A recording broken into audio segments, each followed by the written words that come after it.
indirectly and perform some special function. Means the member of this house are elected indirectly by some elected members of the legislative assemblies of the state legislatures. Okay. uh, and some are nominated, and they perform some special functions. They were looking the interest of various states, regions and federal units. Basically they represents a particular state or union territory or a particular region. Okay. So they take the they take care of the interest of those states and regions. In India, the parliament consists of two houses: Rajya Sabha, that is known as Council of States, and the Lok Sabha, that is known as House of the People. The President of India is a part of the parliament, although she is not a member of either house. Okay.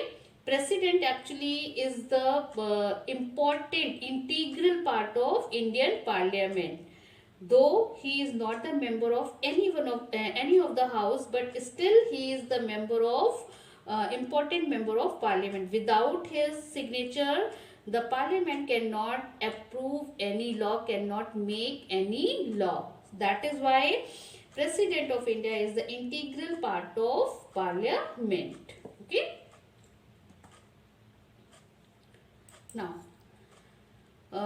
now one by one we will go for the to know about the Lok Sabha and Rajya Sabha. The parliament is divided into two.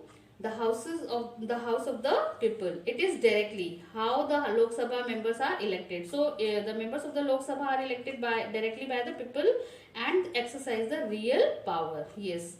In Indian Parliament, actually we are having 545 members. It can be extended up to 552. Okay, that is the maximum strength of the parliament for in House of the People in India. So these members are elected directly by the people.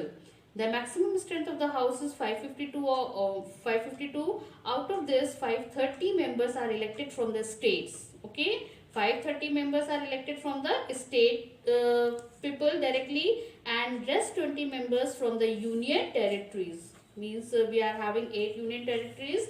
From those union territories, 20 members are elected by the public. 2 members are nominated by the President of India. Okay. And in Lok Sabha there are the 2 nominated members, and these two nominated members are nominated by whom? President. And from which community they belong? They belong to the Anglo-Indian community.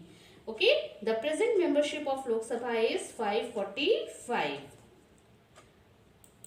Now, the Council of the State. This is known as Rajya Sabha. This is the second house of our parliament. It is usually elected indirectly and performs some special functions. Yes, it is indirectly elected by the elected members of state assemblies. The most common work for the second house is to look after the interest of various states, regions or federal units. It has the maximum strength for the Rajya Sabha is 250.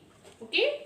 Out of 250, 238 are elected indirectly by the elected members of the legislative assemblies, and rest 12 members are nominated by the president from persons who have earned distinctions in the field of literature, art, science and science, etc. Okay. Means they have performed, they have contributed in literature, art and science or sports. So basically such 12 members are nominated by president from these categories. Rajya Sabha is a permanent body. Yes, it is one of the permanent house, and Lok Sabha is a temporary house that can be dissolved, but Rajya Sabha cannot be dissolved. 1/3 of the members retire every 2 years. Yes, in this house 1/3 member every 2 years get retired, and the same number of people are elected. Okay. So accordingly each member of the Rajya Sabha is having 6-year term. Okay, tenure. On the other hand, in Lok Sabha member they have the 5-year tenure. At present 245 members in Rajya Sabha. there and distributed among different states and union territories. Now, distinguish between Lok Sabha and Rajya Sabha means what are the differences. So, we can find the differences on various categories. Members of Lok Sabha are directly elected by the eligible voters. Members of Rajya Sabha are elected by the elected members of the state legislative assemblies. The period of the Lok Sabha is 5 years. Period of Lok Sabha means each member tenure is 5 years, and in Rajya Sabha each member tenure is 6 years, and every one-third member of its member retire every 2 years. Maximum strength is 552 for Lok Sabha and maximum strength for Rajya Sabha is 250. Money bills can be introduced in Lok Sabha only. It grants the money for running the administration of the country. Yes.